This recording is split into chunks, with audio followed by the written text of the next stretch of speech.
a blessed Sunday to us. I chose to read the longer version of today's gospel reading because it is not just on the hottest issue, not only of our times, but even before, during the time of Jesus, about, I would always say this, it's about marriage and against divorce. I would always call it arbitrary or something like not so much thought of when you say the gospel reading is about divorce. You know, in English grammar, when we say about, it has something to do with a positive dimension. But what is the proper way of introducing the gospel reading today? It is about marriage and against divorce. It is not about divorce. Many people would think, ay, gitugot na di ay. No? And that's actually also a very hot issue in our country. And I think if you are following the details of what is happening, no, in as much as the bill divorce has been brought into the Senate after the third reading, unfortunately, and sad to say, my heart is crushed that it has been approved. But it's not also a reason nga malipay sad mo. But then this issue from the very beginning, if you take a look into the gospel reading as a starting point, you know, when the Pharisees asked this question to Jesus, and then there is a parenthetical remark, as we have read in the gospel, they were testing him. There were actually two intentions of the Pharisees to bring Jesus into that particular situation. First, because it has something to do with the law, they wanted that Jesus would be caught as saying against the law, so that they will have enough reason to catch him, no? To imprison him. That's one. And the second point here is, just earlier before this episode, a few chapters earlier, John the Baptizer was actually executed, beheaded by Herod Antipas because of that particular issue against it's about marriage and against divorce. And they wanted Jesus to say the same thing so that, like John, they hoped that Jesus would be also imprisoned or being caught by Herod of Antipas from where the place is actually under him. So this is a very sensitive case, as I said, in as much as it is today. But Jesus, in trying to take a look into the issue, is he asked the Pharisees, what did Moses command you?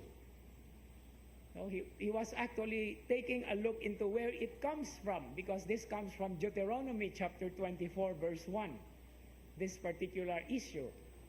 So he asked the Pharisees, what did Moses command you?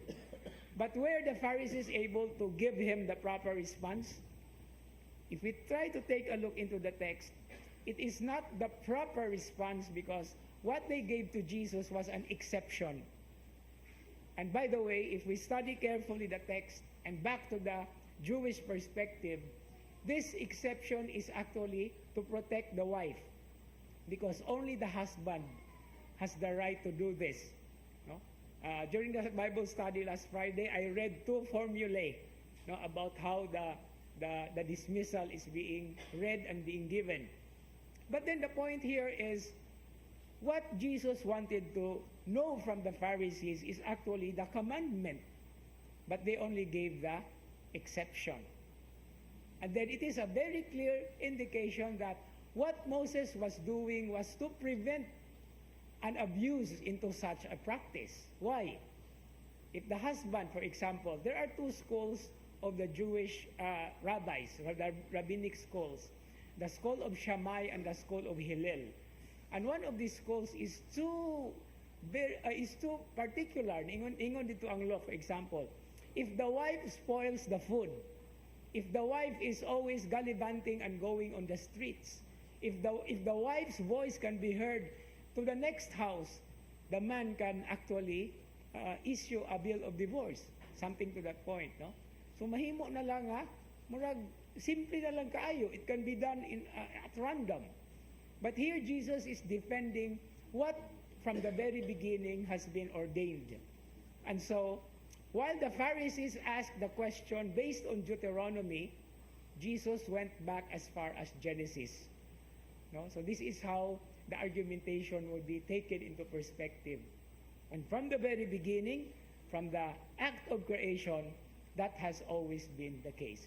But before we get into the entangling issues around of all these things against divorce from our point of view and about marriage, it is always this thing that it is a reminder, a strong reminder for people who are planning to get married, to enter into the sacrament of matrimony, to be very prepared, not just enter into it in as much as one would like to have some milk tea in the malls or something to that effect. It has to be prepared. It has to be actually considered, because it affects the whole lifetime of both partners. However, the church has already provided a particular way. No? We have the annulment, no? But it's not divorce. Divorce is always a no-no. And so I would leave that to the particular sensitivity and the expertise of the canon lawyers, but I would rather stay where Jesus was actually basing himself. That it is an order, from the act of creation, it has already been ordained. The union, the sacred union in matrimony, or the sacrament of marriage between husband and wife. And it has to always be preserved. That's why no man, whatever God has joined together, no person can actually break it. And one particular commentary says that no man can separate it. It does not refer to the law. No man, meaning to say, no husband can separate what God has already joined together. So this particular saying of Jesus is not referring to the law, who can actually provide the concession of a divorce. No? So what God has joined together, no husband must separate. No legal entity. And that's the reason why it's still a very sensitive thing. Now, second point that I would like to bring into perspective is how I read the longer version, because the second part of today's gospel reading is centered on the issue of children being brought to Jesus. And what is this all about? It has a logical connection, because when there are certain irregularities in the context of marriage, who are the ones affected immediately? It's the children. And this is another perspective and dimension that we have to take into account. And so as we continue with this Eucharistic celebration and struggling with the many different issues in our lives and in our countries, may we constantly be grounded on the very essence of the purpose of God for creating all of us and for instituting the sacrament of marriage and for the protection of children, who are the most vulnerable victims of such and such a situation. And we continue to pray earnestly that many people, especially lawmakers, would be able to feel that, and not just feel it, but really get the sense of it and really make something in order to uplift the dignity of marriage and the dignity of each and every Christian or any human being whatsoever. Amen.